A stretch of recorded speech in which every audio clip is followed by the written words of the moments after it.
Welcome to the Women and Money Empowerment Show. My name is Yulin Lee, and I am your host. In these episodes, you will hear my heart-to-heart conversations with women from all walks of life, sharing their wisdom and their journey to success. I hope through these stories, you will find inspirations and affirmation that ordinary people like you and me, we can achieve extraordinary results and live an extraordinary life. Now, let's dive into today's show. Hello, Alice. Welcome to my Women and Money Empowerment Show. Hi, Yulin. Hi. I am so excited that you are here with me, that we're having this conversation, because I know the topic that we're going to be discussing today, I believe it's one of the most important skills when we're thinking about, empowerment, whether it's self-empowerment or confidence, and that is the negotiation skills. And because you are a negotiation expert and you're a coach and you teach people, and that's why I'm so excited to have you on the show to help our audiences to maybe learn a thing or two about negotiation kind of skills in the more technical sense, but also just on the higher level. How do we think about negotiation as part of our identity? Because I find that people who are, more confident in general, they're more comfortable negotiating. And so how do we kind of build that into, our being, like who we are as a person? So before we get started, I would love to have you maybe first to introduce yourself to our audience and let them know who is Alice. So yes, thank you so much for having me, Yulin. I always enjoy working with you, so I'm thrilled to be here, and I'm really excited to share with your audience how they can become better negotiators and really how they can get more out of life. To me, that is like so important. So I am currently in Oakland, California. However, I was not always here. I grew up in the deep south of Louisiana. So I grew up in Cajun country, and my parents are both from Okinawa. So I'm an Okinawan second generation. And my first love of my life was theater. And I spent about 20 years doing acting and directing. So I have a BFA in acting, and I went and studied towards a master's degree in directing. Wow. And I don't do that anymore, but it informs the work that I do on a daily basis, because the skills that you learn as an actress when you are in a studio program is learning to read the room, is learning to read the emotions that are happening with the other side. And so that is the skill that I bring to every negotiation, every mediation. I'm reading what's happening, right? Because the more you understand about what's happening with the other side, the more you can open up conversations and like negotiate from a much more peaceful and comfortable spot. Right. So that's a little bit about me. I have 2 boys. I've been raising them with my negotiation skills training. I've been training them to become good negotiators. Here's the thing, this is a little note for parents who feel like they're exhausted from negotiating with their kids who are wearing them down and tearing them down. I don't have to do that because I'm stronger than them in negotiation. And so usually like it's relatively peaceful here because we negotiate. I usually win. And then like there isn't like a continued conversation because of the fact that I've used some skills to get to the end result. So yeah, so definitely there is help for parents who feel exhausted from having to negotiate all the time with their kids. If you just get better at those skills, then you'll be able to live in peace and harmony. I am a negotiation coach. I'm also a mediator, and I mediate divorces. I mediate workplace conflicts, family conflicts, probates, and just wherever there's lots of high emotion. One of my skills is to be able to keep a room calm, even if things are very contentious. So that's a little bit about me, Yulin. Great. Wow. You had just given me, and I know most of what you said. I didn't know about your theater directing background, but I could certainly see how it feeds into what you do today. But what you just said gave me a lot of ideas that we can kind of take this conversation. But the first thing that you talked about is when you're negotiating or when you're in those cases, about reading the room, it's about understanding the others. And that, I think, is one of those things that's so important, whether it's, negotiating with your spouse or your kids, or maybe your clients. As an entrepreneur, I coach a lot of women entrepreneurs. And oftentimes I hear them talk about they just have a really hard time asking for or charging for what they want, or what they deserve. Part of that is stepping into your own power, but then the other part of it is really understanding what the clients really need, and whether you are confident knowing that you're providing what they need, and there's a certain value attached to that. So I would love maybe for you to kind of go there a little bit deeper in terms of, in that negotiation, the process, and you mentioned skills, what does it take to, if you, when you say to read the room or read the other party, what does that look like? What does that involve? So people are giving off clues, non-verbal clues all the time, right? It could be their facial expression. It could be their tone of voice. It could be other sort of body language. And then what's interesting is people are giving off all of these clues, and the other side is usually ignoring them. So I want your audience to stop ignoring the very subtle clues that are coming their way. For example, someone might say, all right, I agree. Okay. And then the other side usually says, okay, great. You agree. Let's move on. But what I do is I will say, Yulin, I heard you say that you agree, but I noticed some hesitation. What's going on? Right. And I am going to get more information. Or you might say, I agree. And you might lift up your eyebrow. And then I'll say, Yulin, you look like you're a little bit concerned, or you have a question. Right.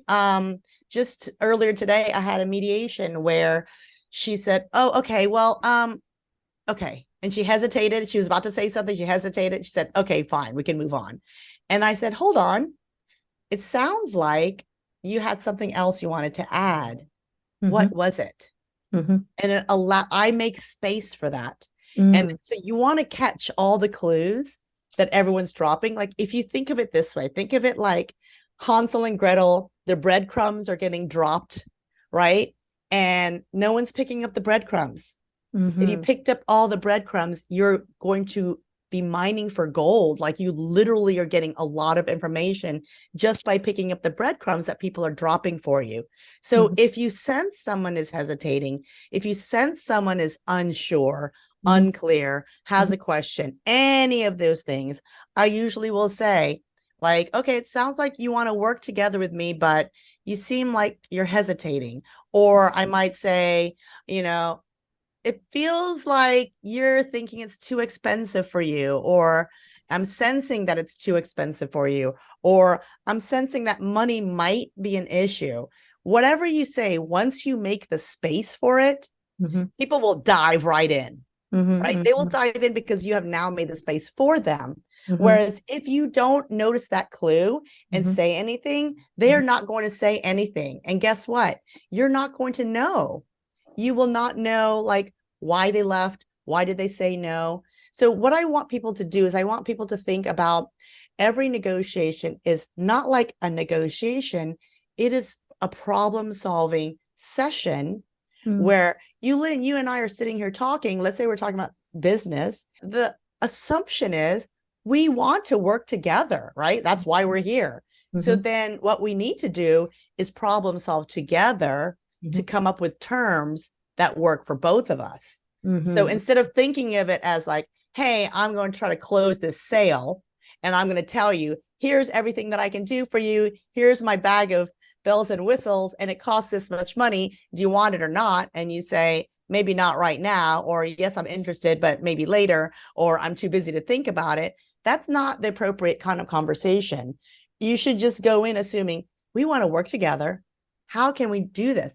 But you can't do it if you don't ask enough questions, right? And so you want to read the room. You want to be able to say, I'm noticing that you're hesitating, or I'm noticing that you feel this way or that way. And you want to also ask questions. So if you're trying to close a sale, if you're doing most of the talking, you're not doing it right. You need to be asking a lot of questions. The other side should be talking.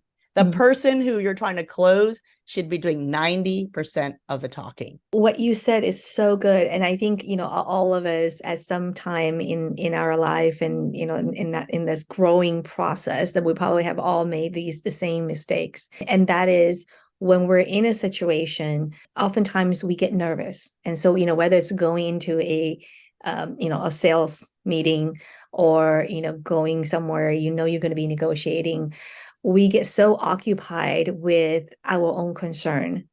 And we try to focus all of our time on what we want, what we need. But really, what you're saying is we actually have to get out of our own box and to really get to know what the other side need. And that way, at the end, we can also get what we need. And so that's really beautiful. And I think it's one of those mental shift. And then also, just for me, listening to you is like, this is part of like personal growth, right? In that knowing based on what we give. And that it's the same philosophy in negotiating as well. Absolutely. I mean, it doesn't mean that when you employ this technique that you'll close every deal. However, you will get clarity on why that person may not be working with you. And maybe it's a better time later. Like I ask people, like, why have you come to this talk that I do these monthly negotiation calls, and I ask them, why are you here? Are you interested in improving yourself? Sometimes people say, I want to learn, but I'm not ready to invest in myself, or I'm not ready to spend the time to learn the skills. Like people, like when I ask the right questions, I will get those answers because I'm really digging deeply to find out, like, is this something that you want, or are you just curious to come hang out for an hour and see what you can learn in an hour, right? And so, I don't close them all, but I also feel very comfortable knowing that if I didn't close them, it's because they were saying to themselves, like, I don't want to spend my time this year learning this skill. That is a fair answer. Right. And then you don't go home and beat yourself up and say, hey, nobody likes me, I'm terrible, or, whatever. Exactly. Right? I mean, that's what we tend to do normally, right? Without the awareness of everything that you've just said, is when we don't close a deal, when we don't get what we want as part of the negotiation, we feel like a failure. Actually, most times it's not. It's just, it's not the right match. Yes. Or it might not be the right time, right? It might be like a later time. Right. But then we have to be confident enough to be at peace with that. I think that's, and again, when I think about empowerment, especially for women and around money, oftentimes there's so much self-judging, self-shaming around money for many women. And so, not being able to close a sale could just be part of that vicious cycle of the self-talk that they tend to have. And so learning that the negotiation skills, and not only, in the cases where you win, but also how you walk away with cases where you didn't close, the sale, but it's okay. It's, yes, with that. Yeah. Well, the other thing, you ask all the questions. I also want to let people know that they should be aware that, because everyone does this, and they should be aware of the story that they tell themselves about someone else. And everyone does this. And when they come up with these stories, everyone believes that that is the truth. So I just want people to become a little bit more aware that if you haven't gotten confirmation, you actually don't know the story. And I have an anecdote to share with you, Yulin. Okay. So, and it is not quite about money, but it gives you a sense of like what happens when you assume things, and everyone does it. So I have an au pair who's right now in the middle. She's staying at my house and she's trying to find another family. Now, she found a family. They said, we would like to match with you, but she found another family. So she turned them down. After she turned them down, the family who wanted to match with her said, actually, sorry, we can't match with you for X, Y, and Z. Now she felt like, oh, great, I lost like a match that I could have had. And she was going to just leave it at that, because the story she's telling herself is, I made this other family angry. when I told them that I'm not interested, how dare I go back to them and ask them if there's a potential ability to match, because that's her story, right? And so the story is so real to her that it is informing her behavior, Right. where she was not going to reach back out. Right. So what I coached her on was saying, you don't know how they feel. They might feel relieved that you're suddenly available. You don't know. Maybe they were sad that you weren't available the first time. Maybe they were not angry. You don't know. So I said, the best thing you can do is just write back to them and say, hey, you were my second choice. My first choice fell through. If you're still interested, I would love to match with you. And I told her the worst that could happen is that they would decline and she would be in the same place, right? So ultimately, they had matched with someone else, so it didn't work out. But even though this is like not a happy ending, my point of this is don't let your own inner stories inform your behavior, so that you do not go and ask for more. You do not go and ask for a second conversation. Don't let those inner stories hold you back. Yeah, that is so great. Now, I think in cases like that, or other similar cases, how would somebody be aware they're in their own story? Because I think a lot of times when we're in those zones, we're not even aware that we're binding ourselves by our stories. Yes, absolutely. That's a great question. And I think the way to get out of it, because, everyone's story feels real to them, right? And you feel like, well, I can't possibly go and ask them again. And so what I really try to train people to do is to always ask, and ask again. And so it will feel uncomfortable at first. But the more you ask, the more you realize, oh, I'm starting to be able to wear this coat, right? The coat of a stellar negotiator, an expert negotiator. It's starting to fit a little bit better. It will be uncomfortable for everyone who doesn't do it. You have to think of negotiation skills like an athletic ability. So if you're getting out there riding a skateboard, it's going to feel uncomfortable at the first 50 times you get on and you fall off and you're not really quite sure what to do with your body and how your balance. Once you get going, it's good. However, at the same time, if you stop skateboarding for a certain amount of time, you're going to be rusty. And so negotiation is a skill that everyone has to practice. And so to get out of the stories that you tell yourself, the best antidote is to just always look for places that you can ask. And I am guilty of missing those opportunities myself, right? And it's not about, like, a lot of your listeners might say, well, I don't want to seem too greedy. I don't want to ask for more of this or more of a discount or more money because I just don't feel like being too greedy or, whatever it is, right? Or being the annoying person. What I want those people to do is I want them to look at it from a different perspective. What I want them to do is look at it from the perspective of every single time you negotiate, whether you want that extra little bit or not, it is practice. You are practicing and practicing on little small negotiations so that the day comes when you have a big negotiation, like you're asking for a promotion, you're asking for a raise, anything big, or maybe you're buying your first home. You're going to be far more confident because you have done 100 little negotiations on a regular basis. Don't think that you can not negotiate, not do any of that, and all of a sudden come up one day and say, well, now I've got to go ask for the promotion. I haven't been doing any kind of negotiation, and that you'll be ready. It's like saying, well, I've been sitting on the couch for all this time and I want to get up and do a marathon all of a sudden. You won't be ready. So you need to practice all the time. Right. And this is so much in sync with, what I talk about, confidence around money, right? That a lot of women, they say, oh, I'm really bad with money and I don't feel confident. And, I was always bad at math in high school. And, those stories that we tell ourselves. And I was saying, at the end of the day, it's just about practice. If you feel that you're bad with money today, it's not because you're stupid or anything. It's because you're out of practice. Yes. And so the more you do, the more you manage your money, you budget, you invest, you just do stuff with your money, then you will get better over time. And so that's exactly what I speak about as well.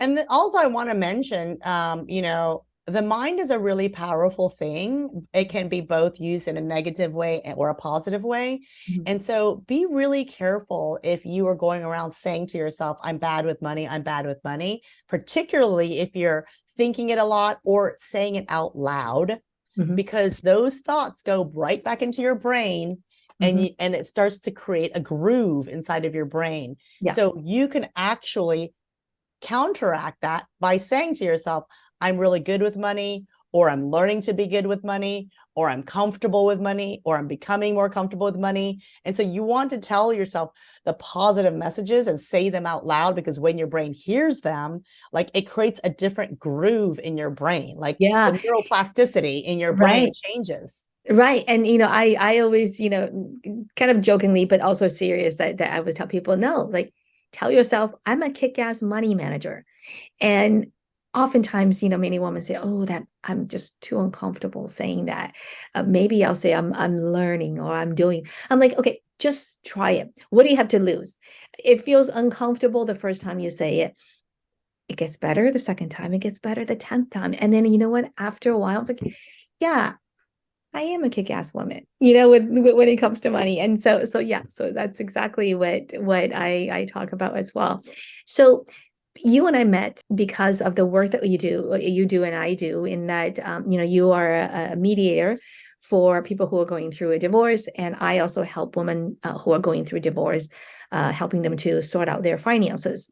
So let's talk about that a little bit, and in the context of that, how does negotiation come into the play, and for women who are going through a divorce or who are thinking about going through a divorce, what do they need to know About negotiations? yeah. So I always say that you have to prepare, particularly on a big negotiation, you always have to prepare.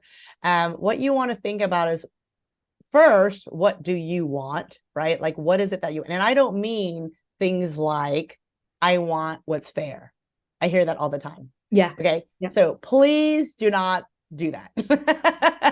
So I Because want what's what's fair fair is yeah, also by, it's definition, by who, subjective. right? Yeah. Exactly. So don't make that mistake and be the divorcing person who says, I want what's fair, because that is not specific enough. You need to say, I want X number of dollars for alimony. I want X number of dollars for child support. I want, I don't know, whatever you want with the house. So fair is not a good way to prepare.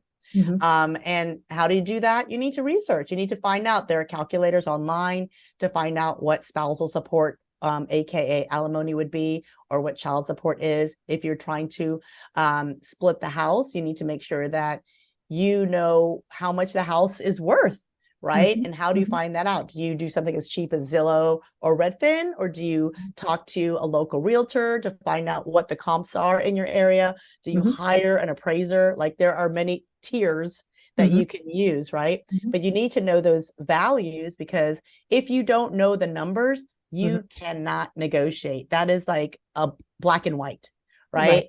Like, Right. if I have a pot of money and you're going to ask me for this pot of money, like, we have to know what this pot of money equals. You Mhm. can't randomly pick a number and I say yes or no to it. So make sure Mhm. all the numbers are clear. Mhm. Know what you want. Mhm. Also, you want to know what the other side wants. Mhm. Now, it may not be as easy as saying, hey, Yulin, what is it that you want?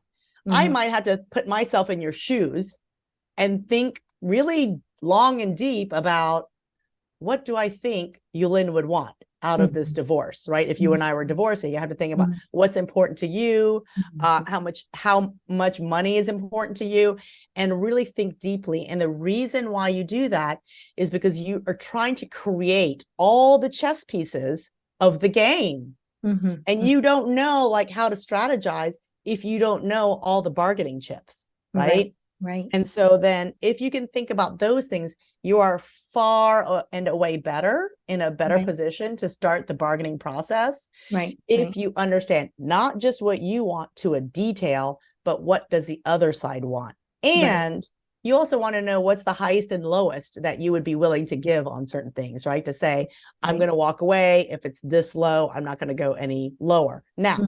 that being said, there is a caveat that Mhm. when people say, this is my bottom number, I'm not going to go any lower, Mm-hmm. I'm going to tell you, as a negotiation coach and a mediator, Mm-hmm. everyone moves off of their final number.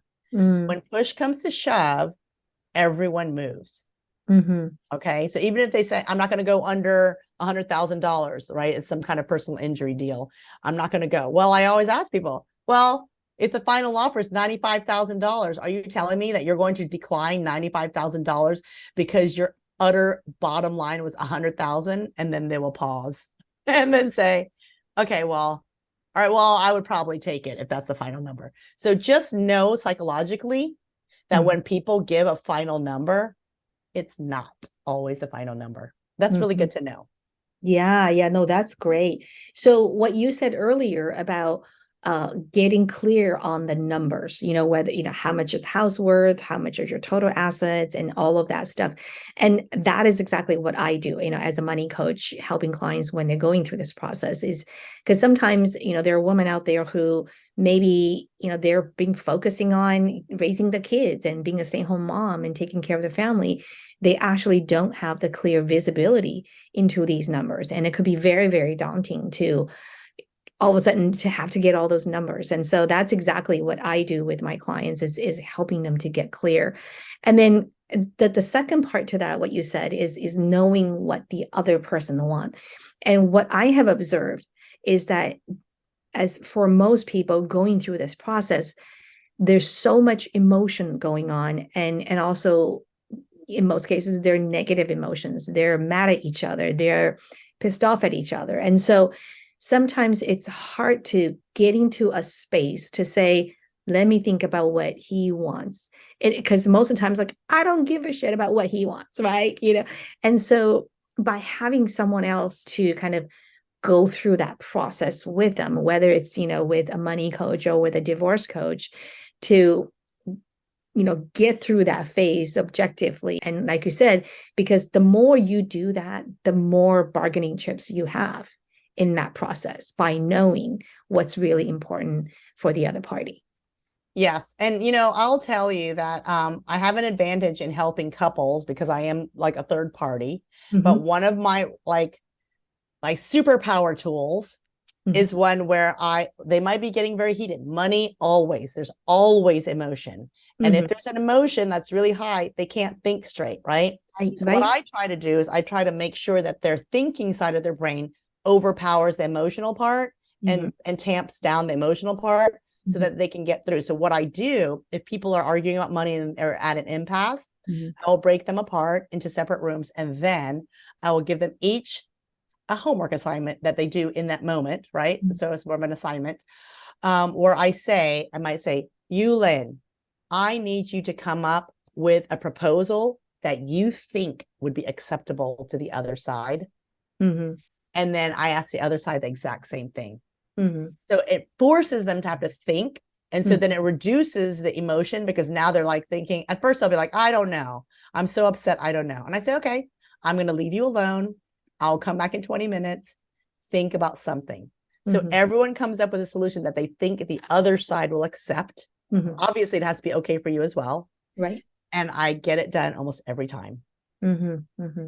because the emotions are out of it and Right. they're trying to be more fair. Another way to do it, if they can't come up with something, is to let both parties know that I, the mediator, am going to pick the most fair proposal. Mm-hmm. But that's going to make people really try hard to get to the middle because they Right. want theirs to be chosen. So Right. there's ways to handle a negotiation, Mm-hmm. even with a third party involved. Mm-hmm. Mm-hmm. That's great. That's great. So now let's move on to, like, the other uh, population of women that I serve a lot are women entrepreneurs, business owners. And like I said earlier, one of the common challenge that they have is asking for what they want to the clients. And so what kind of advice would you give for those women out there who's having a hard time just asking for what they want, price wise? Well, couple of things. I mean, obviously, you have to do a little bit of your own personal work to get there, right? So I can't talk about that part because Mhm. that's not my expertise. Sure. I would say a couple things. Number one, I would just go and research out there, what's out there, what are people doing, what's the going rate if they haven't already done that, because sometimes that helps you. Like Yeah. I know that I have very high rates, but I know that I am much lower than some attorneys because I'm a non-attorney mediator. So I feel very, very comfortable with my rate because I did the research and I said, okay, this is sort of where I fall in the marketplace. So I'm going to go ahead and be okay with that. Now, the other thing is when you're talking to the people that you're closing, do not give in like, oh, I'll give you like this for free and that for free, and I'll cut my rate, I'll give you 50%. Like, unless it's strategically set up and you have something set up that way, do not do it out of fear of not closing. Okay, like hold your ground. So tell them, here's my price, and just be quiet. And it's going to feel very uncomfortable, but it's okay. Yeah. Because usually the other side will say something. Okay. So I don't want you to be like, oh my gosh, they might say no. Okay, you can have 50% off. Right. Like, you don't want to do that, right? You want to just stay firm. So, and sometimes like even reverse psychology works where sometimes people say, wow, that's really expensive. And I'll say, I might not be the right mediator for you. There are people who charge less than I do. You are more than welcome to go and like check them out. And you might find it better and more within your budget to work with someone else. When I say that, people always feel like, oh my gosh, she's like letting me go and I don't get to make the decision. You see what I mean? It's like this weird reverse psychology because I'm kind of taking the power like away from them by saying, go away. Right. In a gentle way. And so because that they're losing that power to choose, they jump back in and they'll say like, well, wait a minute, like I still am like interested in using you, because they want to be able to make that decision. Right. So when they sense that I am starting to make the decision for them by saying, okay, well, you can go away because like clearly I'm not the right price point for you, they get nervous because they don't want me to take the power of choice away from them. So they lean into it a little bit more. So don't be afraid. Yeah. And I think, again, on top of what you've just discussed are some of the really good concrete skills in the negotiation process to really get to that point, to actually practice as and become part of your being. It's about, again, feeling confident of yourself and what you provide. That is the work. We all need to work on ourselves first in terms of our own skill sets, what we deliver as service, but also as an identity, to see ourselves as, someone who's valuable in this world, that they have something to, valuable to offer in this world.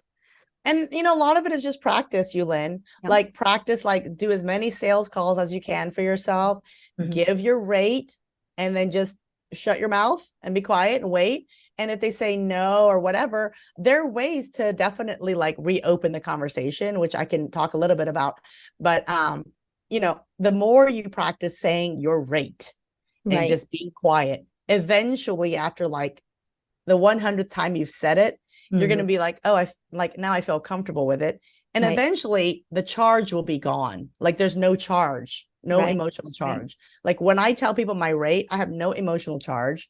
I don't feel like I'm giving something that's expensive or are they going to want it? It's literally, I might as well be saying the price is a tree and, the tree in the river, right? There's like no charge for me when I'm giving those numbers. I don't have an emotional charge for it. So if you keep doing it over and over, you will release that emotional charge that you're feeling where like, oh gosh, I don't know if people want to pay this or not. That will eventually go away, but it comes with practice. You have to practice and practice and practice. Right.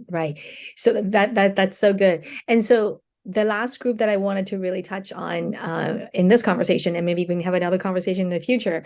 But the other part is our kids that you mentioned earlier. That a lot, myself included, I have 2 kids as well, and a lot of my clients, my audiences are women with kids. And so, what is it like negotiating with your kids? And I would imagine that it would be slightly different. And you tell me what I'm thinking this right or not. When they're younger versus when they're in their teenager years, do you use different strategies or is it pretty much the same for no matter what age group they're in? It's kind of the same, actually. In giving people the choice, giving teenagers and children choices is a very powerful way to raise them for many reasons. So number one, it gives them a voice in the interaction. So if you say to yourself, I'm a parent and you're going to do what I'm saying, and this is what I want, and period, right? Couple things. Now you're going to have a power play dynamic going on as they go older and older, especially after maybe age 9 or 10, right? But the other thing is this: you're depriving your children of learning how to negotiate, and you don't want to do that. Why? Because they're going to grow up and go into a world where everything is negotiated. Their salary is negotiated. Buying a car is negotiated. Buying a house is negotiated. Everything is negotiated. If they are an employee, they're going to have to negotiate getting new software, hiring a new employee. I mean, it goes on and on. And so you're depriving your children of learning how to become strong negotiators if you raise them in a household where you say there's no negotiation, I'm the parent and you have to do what I say. What you should be doing is saying every single conversation is a negotiation so that you give them the chance to practice. However, my mom asked me, well, how am I going to do that if I don't know myself? That is a very good point, right? You want to, as a parent, your own negotiation skills so that you can teach that to your children. One of the top skills that I use with my kids is the choices, but instead of saying, you know, when they're little, you say, do you want to wear the blue dress or the green dress? I give them choices to say, my son wanted to have kids over, his friends over, and cook in the kitchen. I had one rule. The rule was, make sure the kitchen looks the same as it did when you started. When I came back later on, there was a pile of dishes in the sink. So I went to talk to him about it. He was sleeping. It was early in the morning. And he's like, I spent like 3 hours cleaning the whole kitchen. It was a mess. We spilled flour everywhere. The cake spilled in the oven. Mom, you have no idea. I actually did clean a lot. The fact that you can't tell shows how good I cleaned it. And that's just the last little bit of it. So we started spiraling into a discussion, right? Or an argument. And so I stopped myself and I said, okay, I'm going to give you two choices. Choice number one, I'm going to go wash the dishes right now. I'm not going to hold a grudge against you. This whole thing will be over. The only thing is you lose your privilege to have your friends come over and cook in my kitchen. Option number one. Option number two, you clean the kitchen right now, finish the dishes right now, and then you get to keep that privilege. And he was really mad. And he shut his mouth and he went and he washed the dishes, right? So you always want to have a little bit of something in each choice for them and a little bit for yourself. And so then they get to decide which one they want. So you're empowering them, but you're getting things done, right? Yeah. And the other thing that you want to do when you negotiate is you want to be very aware when a second issue is brought in because you want to take it out. So especially when kids are really good to be like, oh, well, but you know, the other week, mom, you did this or that, right? And they bring in a second or a third or fourth issue. You have to be very conscientious in noticing when that happens. And so you can say very easily, okay, hold on, that is a separate issue. Let's keep that separate and we'll talk about that later. But let's finish this one now. When I employ that one, I get rid of like 99% of arguments because usually the arguments continue because someone throws in a second, a third, a fourth issue. If you can contain it to one, you'll get it done in no time. Right. And that's why you said you're a much stronger negotiator than they are, because you have the skill set to not to be derailed. Yes. Right? That's essentially what they're doing is derailing you onto something else as part of that negotiation. Absolutely. So that's great. And I love what you just said about giving them a choice. And I think this is so important in understanding this whole empowerment, right? And whether it's empowering our children or really about thinking about self-empowering ourselves, you know, when I think about money or finance or anything else in life, is when people have choice, they start to feel that they have more power to the things around them. And so in my world, you know, working with money, I always share the story that when my kids were little, I give them envelopes for allowances. And one of the envelope is the fun wallet. And this is the wallet where I tell them that they can spend the money on anything they want. I'm not going to judge, no question asked. And I will say over the years, this one particular envelope is where most learning opportunities are, because this is where they get to make mistakes. But in that process of making mistakes, they're becoming empowered to learn how to make decisions, how to choose from A to B, rather than saying, I just want everything. Right? Because we know that doesn't work in life, right? Oftentimes we have to make choices. And so it helps to train them to make, that muscle for making choices. So Absolutely. yeah, no, this is great. Thank you so much. Any other things that you would like to share? Well, actually, maybe I should ask you a different question. How do you define success? This is like one question that I always ask every single one of my guests. That's a good question. How do I define success? I think success is being happy with who you are, where you are. To me, that is success, right? Because I feel like in this society, we are too often focused on chasing things all the time, right? Like it's the next goal and the next goal and next goal. So I'm not suggesting that everyone stop having goals, but I'm just saying that if you are successful, then you're always happy, no matter like where you are, that you're happy with who you are, you're happy with how like your life is being set up. So even if you have goals in the future, if you can be happy with where you are today, to me, that's successful. Yeah. So it's about being at peace Yes. with yourself and with your life. Yeah. That's Yes. great. So how does money show up for you? Well, I have been like very lucky in that since I started my business, I've been doubling every year. Wow. And so for me, it's showing up in a very happy place. And since I've been doubling, I decided I'm going to try to quadruple this year. Woohoo. So yeah. So I feel like if you are happy with money, if money is your friend, if you don't have bad thoughts about money, it comes very easily. And I also feel like in order for it to come easily, you also have to be able to part with it generously. Right. So if you part with money generously, it comes easily.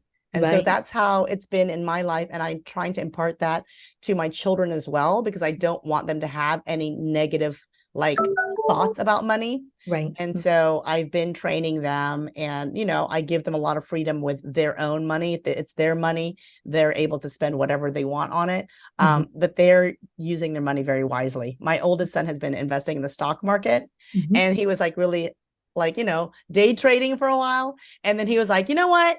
I think I'm just going to pause and let it sit there and not move for a while. So I feel like he learns on his own. And I think it's really important to empower our next generation to have very, what's the word? Like a deep understanding of the essence of money.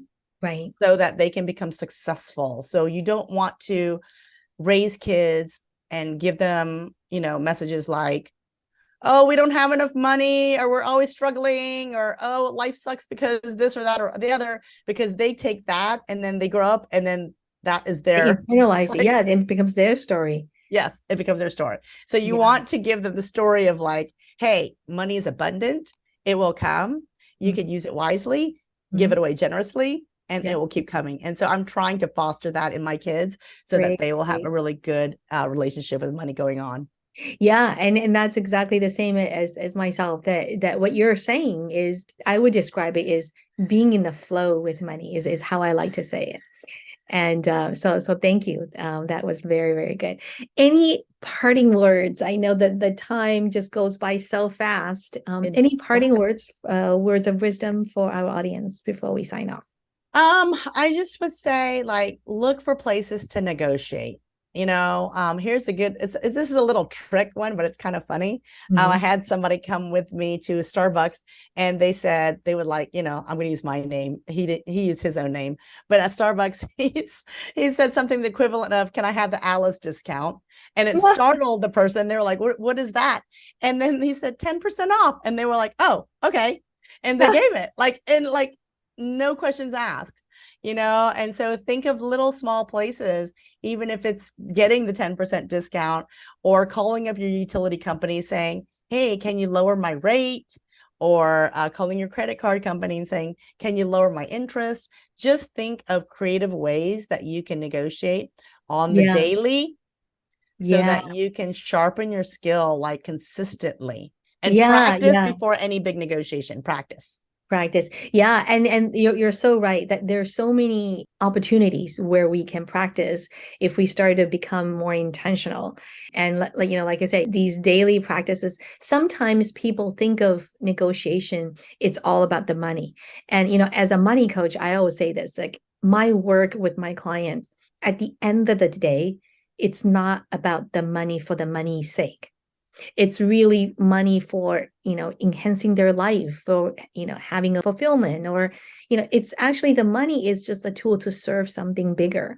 And so when people think about negotiation, because I know, especially like in America, culturally, like we don't have a negotiating uh habit. When you go out shopping, most people don't negotiate. Whereas in other parts of the world, like in Asia, like by default, you negotiate wherever you go shopping. And so sometimes we also have to kind of make that mental shift to know that, we're doing these little practices is to actually just build up our skill. It's one of the life skills, right? That you can apply to other areas in your life. And so it's not just about the money, even though in many cases, the negotiation comes in the money context. Yeah. And just to know that everything is negotiable. So deadlines are negotiable. Your credit card debt is negotiable. You just call them up and say, hey, can I pay this off, but pay you less money, but right now?